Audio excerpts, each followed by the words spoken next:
thank you very much to the Foundation. Thank you for Taurus being here. And let me very briefly address the issue on hand before I give the floor to Timothy Garton Ash. This is a wonderful book. Timothy's books in general are wonderful. It is the history of the present that he writes about. And this is a genre which also comes alive in this work. I think we could read it as a history of Europe between World War II and the Ukrainian War, and it is more or less that. Let's see what happens after World War II.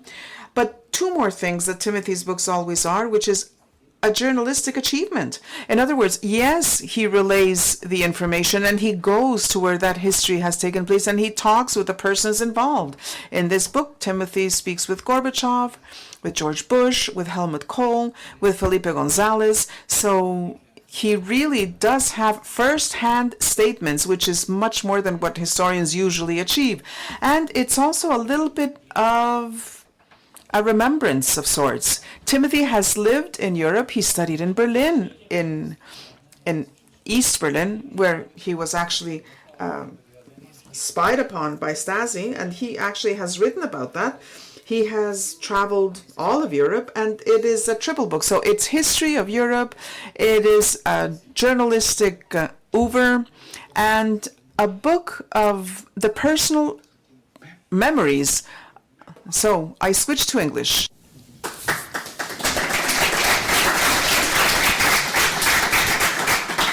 Thank you very much for those kind introductions. It's wonderful to be back here in Madrid, if at a slightly dramatic moment. One of the, for me, most characteristic things of being a European is the sense that you can be at home abroad. I'm in Madrid.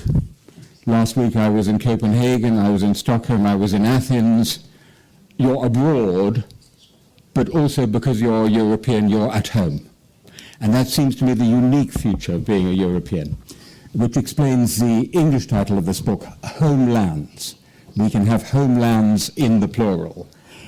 Poor old Americans only have one homeland, as in Homeland Security. But we Europeans are lucky enough to have many. This book took me just 50 years to write. 50 years traveling around the continent, as you just said, witnessing events, meeting figures who made this history, writing it all down in little notebooks like this one, in which I may record something about this evening, studying Europe in more conventional ways, in archives and libraries, worrying about Europe, writing about Europe. And it's an unusual genre. It's history illustrated by memoir and reportage. So it's full of these stories that you mentioned about these encounters, but the stories are there to illustrate the history. So for example, I'm walking through the Berlin Wall the day after the Berlin Wall comes down, walking across the death strip to East Berlin, where just 2 days before people would have been shot for crossing the other way. And I meet a young East Berliner who says he's just seen an improvised poster which says, "Only today is the war really over." That's not just an anecdote. I think it's profoundly true that only in 1989 was the war really over for the whole of Europe behind the Iron Curtain. 2 years later, I'm sitting opposite Helmut Kohl in his office in Bonn. Helmut Kohl has just succeeded in uniting Germany. Anyone here met Helmut Kohl? I know Joaquin has. I'm sure one or two of you have, yes. Helmut Kohl was the largest human being I have ever met. He was enormous, both in height and in girth. And he's towering over me, and suddenly he says, "By the way, Professor, do you realize you're sitting opposite the direct successor to Adolf Hitler?" A conversation stopper, if ever I heard one. What does one say? If I'd been quick enough, what I should have said was actually, Herr Bundeskanzler, there was Grand Admiral Dönitz between Hitler and you, because actually Grand Admiral Dönitz was the last Chancellor of United Germany before Helmut Kohl, but I was far too gobsmacked to say anything at all. But of course, Helmut Kohl was saying that for a reason. He was making a very serious point. I'm aware of my historical responsibility. Hitler wanted to put a German roof over Europe. I'm going to put a European roof over Germany, which he did.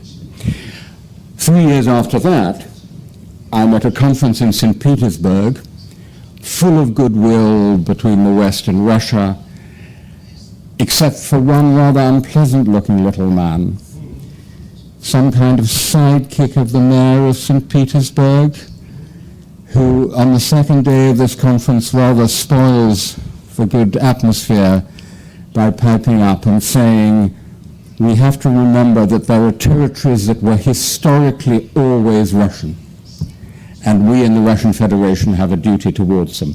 And he specifically mentions Crimea. And he says there are 25 million Russians living outside Russia, and we have a duty to look after them. 1994. You guessed. His name was Vladimir Putin. Don't tell me the eastward enlargement of NATO, which only started 5 years later, is the cause of Putin's aggression against Ukraine. The imperialist revanchist instinct was there all the way back in 1994.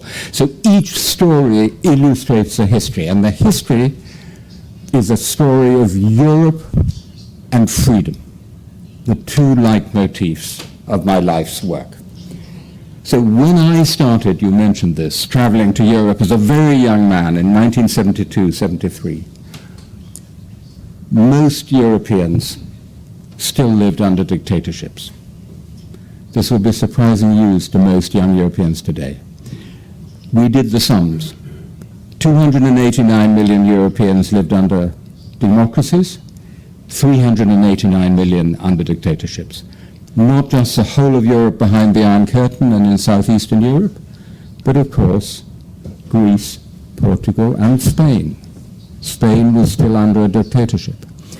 And starting with the wonderful end of the dictatorships in southern Europe in the mid-1970s, and painting with a broad brush, you have an ascending curve in the spread of freedom and democracy across Europe, which marches together with Europe. So Europe and freedom march together.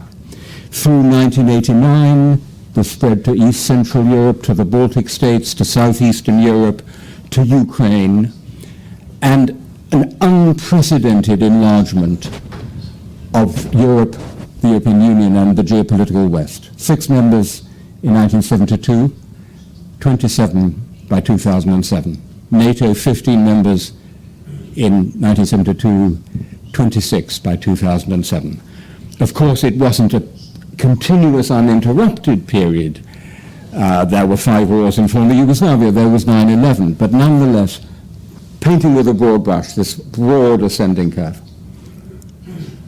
Interestingly, 9/11 does not seem, with hindsight, to be the big turning point in European history. It's a big turning point in US history and Middle Eastern history, not so much in Europe.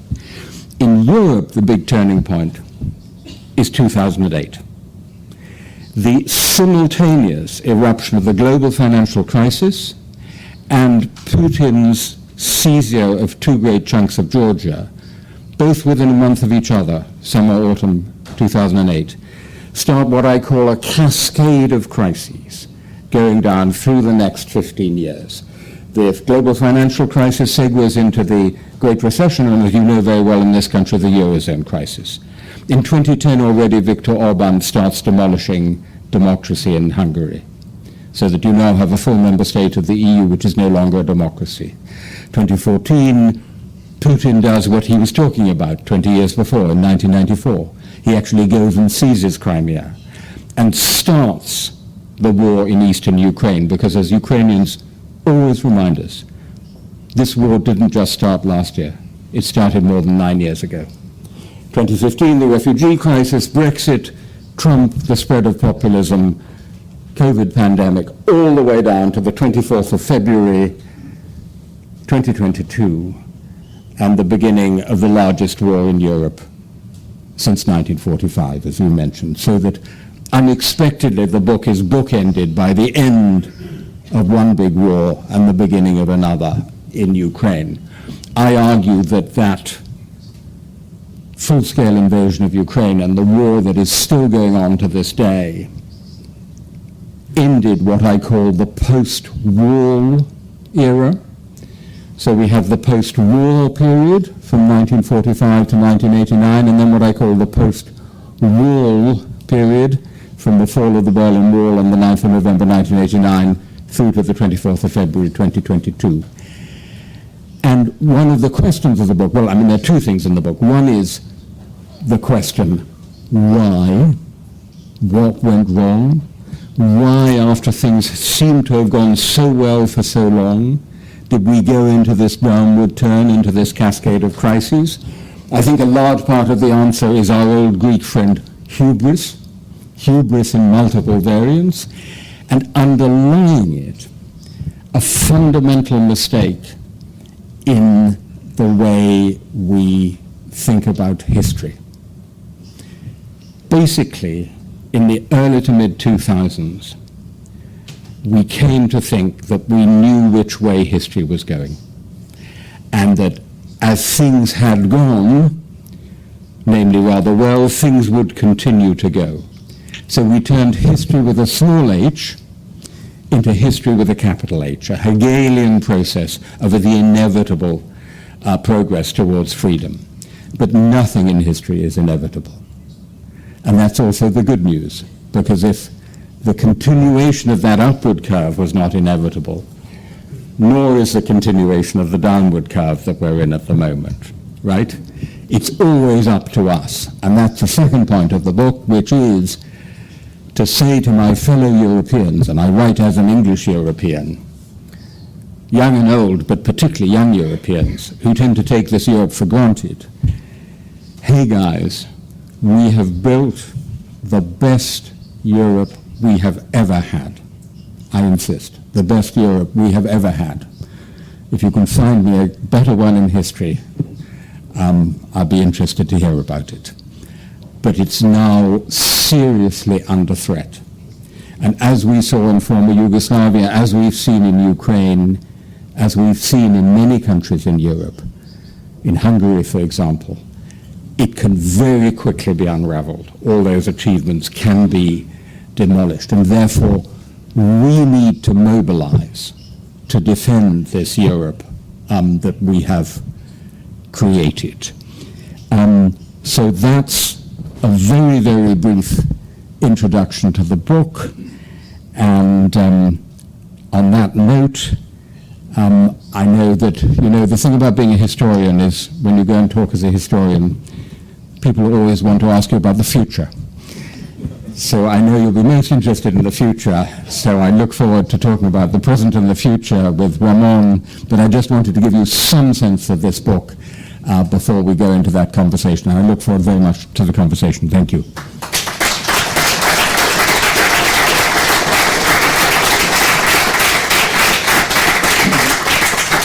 Thank you, Timothy. At the beginning of the book, you tell us that your father was among the British soldiers that landed in Normandy in the D-Day, and he fought the Nazis, and he contributed to the liberation of Europe.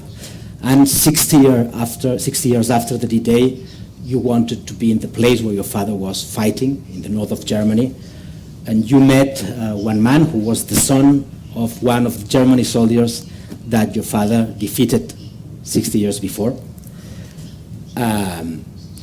Your father could have killed the father of this man, and the other way around.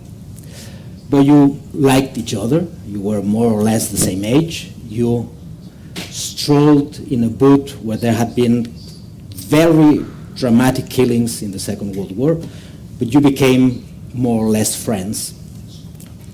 And then you say, identity is something given to us, but it is also something we create. We cannot choose our parents, but we can choose who we become. Those two Europeans, the sons of two soldiers, chose to be friends, to talk friendly in the north of Germany. And I would say, as you have said, that most Europeans chose that identity, that this would be our identity in the future. We would be more or less friends. We would have an identity based in liberalism and democracy and a kind of internationalism. Would you say that we still believe in that identity that we so firmly believed 20 years ago when Spain became a member of the European Union after when signed the Maastricht Treaty, or when the countries in the European East were becoming members of the European Union? Do we still believe in that identity? I do. But the honest answer to your question, I think, is who is the we in that sentence? I've been to Ukraine 4 times since the beginning of the full-scale war. In Ukraine, every second word is Europe. I have never met such passionate Europeans as in Ukraine at the moment. So those aspiring to be members of the European Union have this passionate belief in Europe as their future and as the guarantor of their freedom and security and democracy. Another group of really passionate Europeans are British Europeans like me, because we lost it.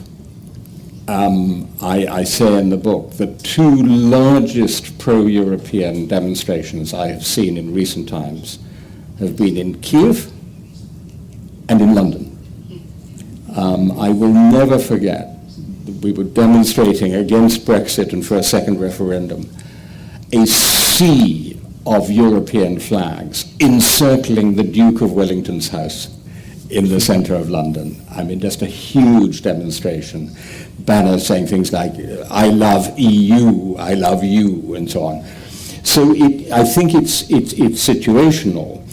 The larger point I would make, Ramon, is that if you look at the way the argument for Europe has been made in different European countries over the last 60, 70 years, it always has the same form. We were in a bad place, we want to be in a better place, that place is called Europe. Europe had no shortage of bad places, different bad places. For Germany, it was the Nazi past. For France, it was the past of defeat and occupation. For Spain, it was a fascist dictatorship. For Poland, it was a communist dictatorship. For Britain, it was economic and political decline. We all had our own bad places, but the shape of the argument was the same. We've been in that bad place. We want to be in a better one. It's called Europe. The problem comes when you're in it. And this, I think, is the problem we're beginning to have, that we have a generation of young Europeans who've taken everything we have achieved in Europe for granted, and who now have an uneasy feeling that things are getting worse. I would say particularly in southern Europe, because of the Eurozone crisis. This may sound familiar to you. And they're not so sure that Europe is guaranteeing them the better future. So I think we do have a problem, and a problem, oddly enough, not so much at the periphery of Europe, but at the heart of Europe. You speak in the book about what you call, I am sorry because I've read the book in Spanish, so maybe I'm not translating it back to English in the same way that you wrote it in the first place. You talk about the memory engine, if I'm not wrong. And the memory engine has been changing in the last 70 years. You talk about what we might call the founding fathers of Europe, who still remember the First World War. You talk about the generation of Helmut Kohl, who were not old enough to fight the war. You talk about the 68. You're a little younger than that, I would say, but I'd say this is the generation of Felipe González, for example. And then you talk about the generation of 1989, the generation who saw how the Berlin Wall fall down. And I would say, as you were talking, that maybe I am a member of the crisis generation, who were young enough to feel that that crisis would mark their life forever. How do you think that this memory engine, that thing that keeps us reminding that Europe is a better place, will change in the future for my generation and the next one? Great question. So I'm speaking in the German university town of Göttingen and just laying out the argument you've summarized, which is that the Europe we have has essentially been created by 4 generations, each of whom was shaped for life by formative experience in their youth. The first one is actually what I call the 14ers, those who were shaped by youthful experience of the First World War. I mean, think about it. Konrad Adenauer, Charles de Gaulle, Winston Churchill, Alcide de Gasperi. It was the First World War. The 39ers, the Second World War generation, the 68ers, and the 89ers, those who experienced that wonderful year, that year of wonders as young people. There are probably several in this room. So I'm laying out this argument, and then a student gets up from the back of the room and says, do you think there'll be a generation of 22ers? It's a great question. We have the largest war in Europe since 1945. We have a sense that the whole European project is challenged quite fundamentally from outside and from inside. Is there going to be a generation of younger Europeans, slightly younger than yours? Because I think the 2008 Eurozone crisis generation is a more specifically South European phenomenon. Yeah, that's true. Yeah. Right? It's specific to a few countries which were hit very badly by the Eurozone crisis. What you need is a pan-European generation. These were all pan-European experiences. Now, I would love to believe that that's going to be true. I would love to believe that we can see a generation of 22ers mobilizing across the continent. But I don't know what other people in this room think. If I'm honest, I have my doubts. I see it in Ukraine. I see it in the Baltic states. I see it elsewhere in Eastern Europe. But the further west you go, by the time we get to Britain or Ireland, or Spain perhaps, or Italy, I don't see it so much. I don't see it being such a formative experience for that generation. So part of how I see my own job, because the job of the historian is to enable people to learn from the past without having to go through it all themselves, is to try and generate the consciousness for a generation of 22ers. There's something that you've mentioned before, and that is, it's a very important part of the book. You've written a lot about the fall of the Berlin Wall, how it fell down, and the impact that it had in a lot of people who had been living most of their life under totalitarianism, only communism or Nazism and then communism, both in a very short period of time in some cases. And first of all, I don't know if people my generation or younger will remember what was communism and how dreadful it was. But also, I don't know if they will believe something that your generation and mine did together, I think, that was thinking that in the 90s it was the end of history. We thought that the good people has won, capitalism has won, liberalism has no rival.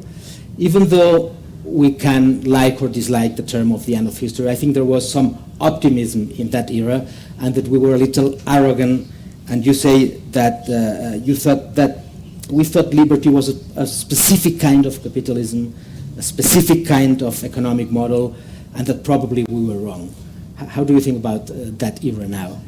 So let me just start with the fall of the Berlin Wall, because the challenge is, how do you bring home the character and excitement of these events to people who weren't even born in 1989? And so I do it by telling human stories. So I tell the story of my closest East German friends. The son fled via Hungary to Austria in summer 1989, and he thought he wouldn't see his family again for many years to come. But there is a station of the S-Bahn, the city railway in Berlin, where because of a peculiarity of the divided city, the S-Bahn, the city railway, goes over East Berlin. And so he made a date with his little sister and little brother. He went to stand on the platform up there on the West Berlin City Railway. They stood down on the street below, and they just shouted to each other. How are you? Achim, Achim, how are you? How are you doing? It's this excruciating scene. And they thought they wouldn't see each other for years to come.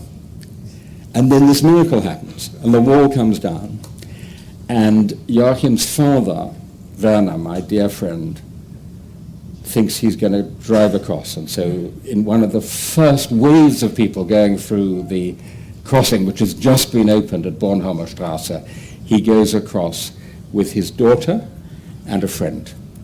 And they go across just for half an hour because they left the kids at home sleeping. And then they turn around to come back. And then his daughter's friend says, Werner, please stop the car. And Werner stops the car, and she just opens the door and just puts one foot on the ground. The West. She can't believe it. She's in the West. And Werner wonderfully describes it. He said it was like Armstrong on the moon. 1 foot on the moon. And telling a story like that, you can try and get through to people what it was like. Now to your question. So we knew it was a miracle. We knew it was like walking on the moon. And then as time went by, and by the way, I don't think we made the mistake so much in the 1990s. I think it came later. Mm-hmm. We gradually came to think that this was inevitable. The French philosopher Henri Bergson talks about the illusions of retrospective determinism, the almost irresistible temptation to think that what actually happened had to happen. But it was nothing but inevitable. It was a 1 in a million example of historical luck, what Machiavelli calls fortuna. But we came to see it as inevitable, I would say in the early to mid-2000s, more than in the 1990s. Mm-hmm. And by the way, my friend Francis Fukuyama has such a tough time of it. Everybody says to him, oh, Francis Fukuyama, it wasn't the end of history. No, that's not what I meant. Yeah. I meant history with a capital H, not with a small h.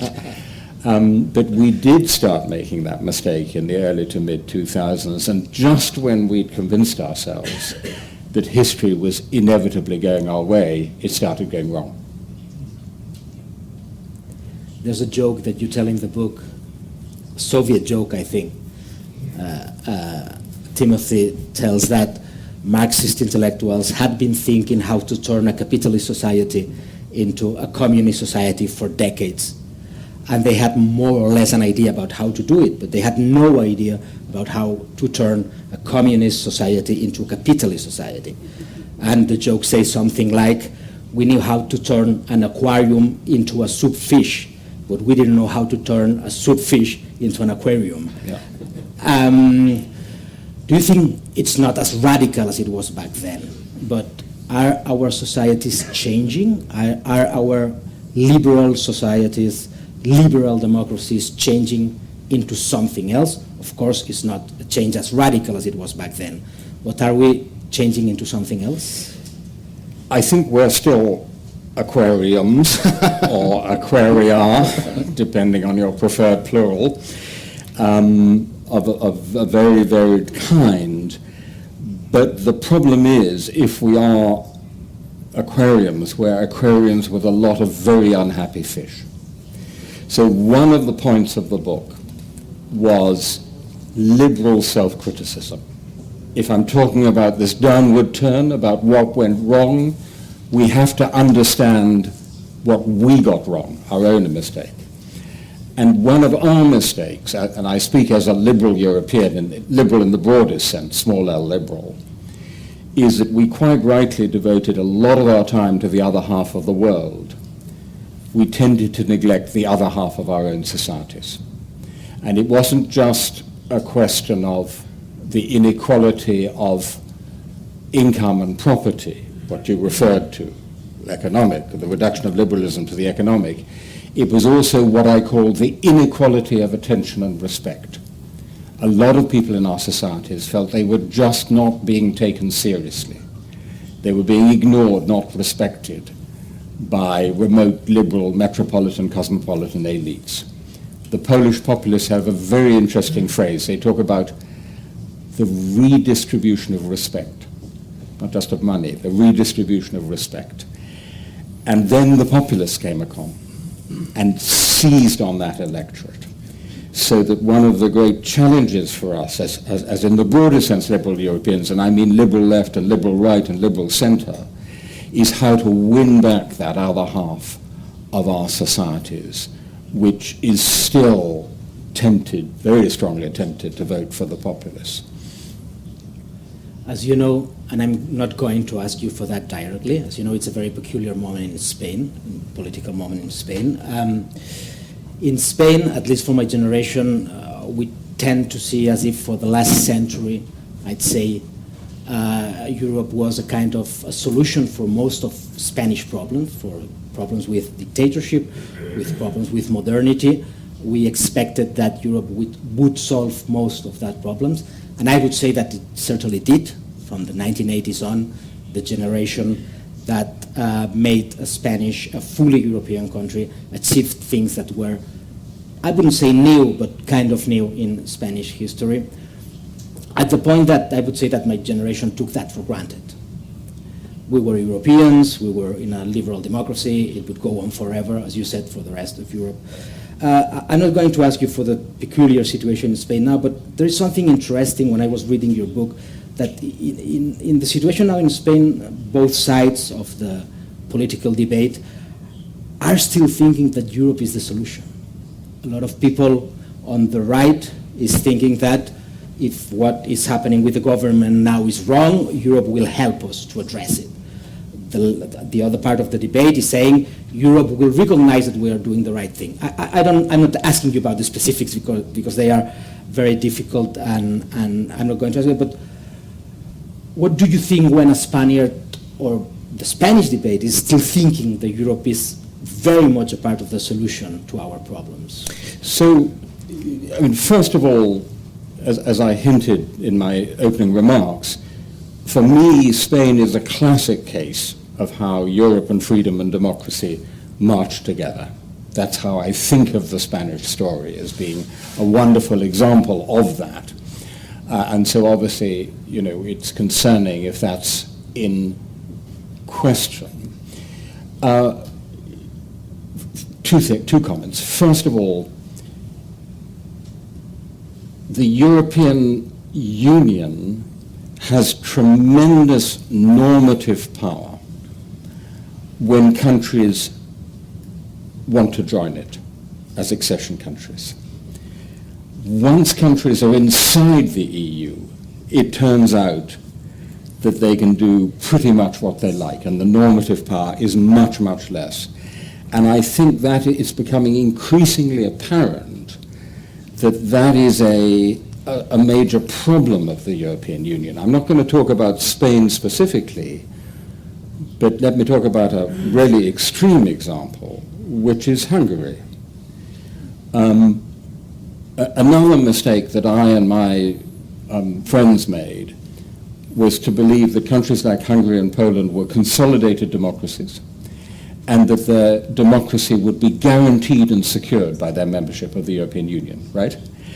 And then it turned out, not a bit of it, that Viktor Orban was able to dismantle and demolish a democracy in Hungary, not just in spite of his EU membership, but using actually your tax euros, I mean, using billions of EU funds.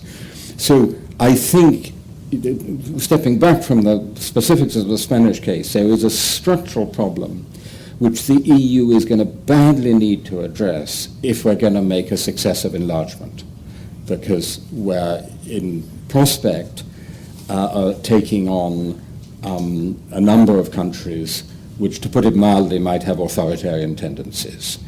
The second comment I would make is that I think it's always been a mistake to, so to speak, outsource the defense of democracy or the rule of law to Europe, to believe that Europe is going to do it for you. right? In the end of the day, it's always up to us to defend democracy and the rule of law.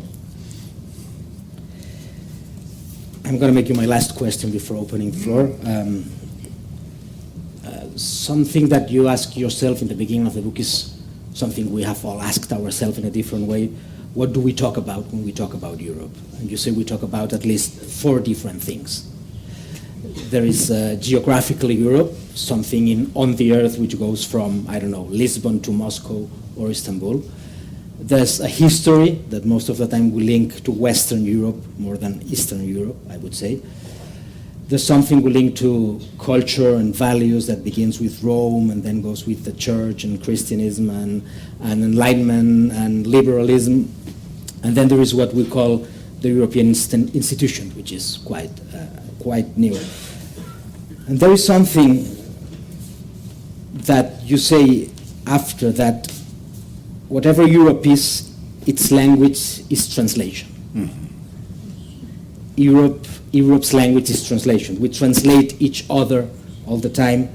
But as you say, and this is something I must say that I use sometimes, wherever we are, even when we need translation, we feel at home abroad. Mm-hmm. I was in Italy 1 month ago, and I felt kind of at home, and I hope you feel at home here too. As you can read in this book, I think Timothy does not mention that literally, but I say it might have another subtitle, which might be a love story. You have a kind of a love story of Europe. Most of Spaniards, I would say, we have a love story of Europe.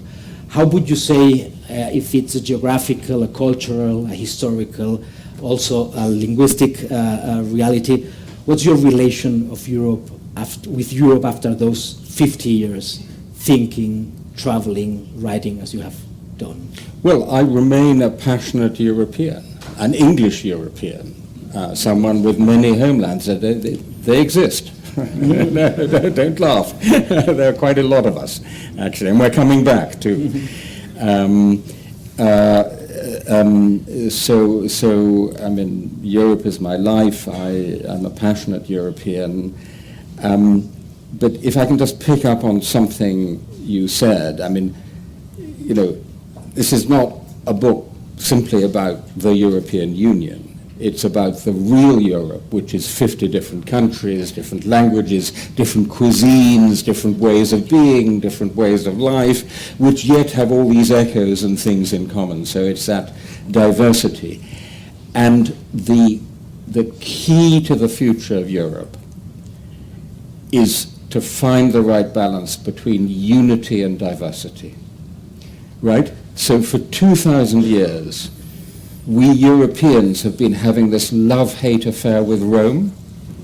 On the one hand, ever since the end of the Roman Empire, we've been trying to recreate the Roman Empire, right? Already in the 6th century, Theodoric, a barbarian leader, tries to recreate Rome. Charlemagne and the Holy Roman Empire. Napoleon. It's no accident that it's a treaty of Rome. And on the other hand, we've been trying to escape from Rome. There's a very good book by a Stanford historian, Walter Scheidel, called The Escape from Rome, right? So whenever it gets too tight, too united, countries pull away. There have been many Brexit. It's not just the Brits. So what follows from that is that the key to securing the future of Europe, particularly as we enlarge the European Union, is not to go full speed ahead for ever more Europe, the United States of Europe. It is to find that elusive balance between unity and diversity, between Rome and not Rome. And that, for me, is the key to keeping the European Union alive and kicking for the next 50 years. I said it was the last question. I lied. Just one very short. Should we enlarge the European Union?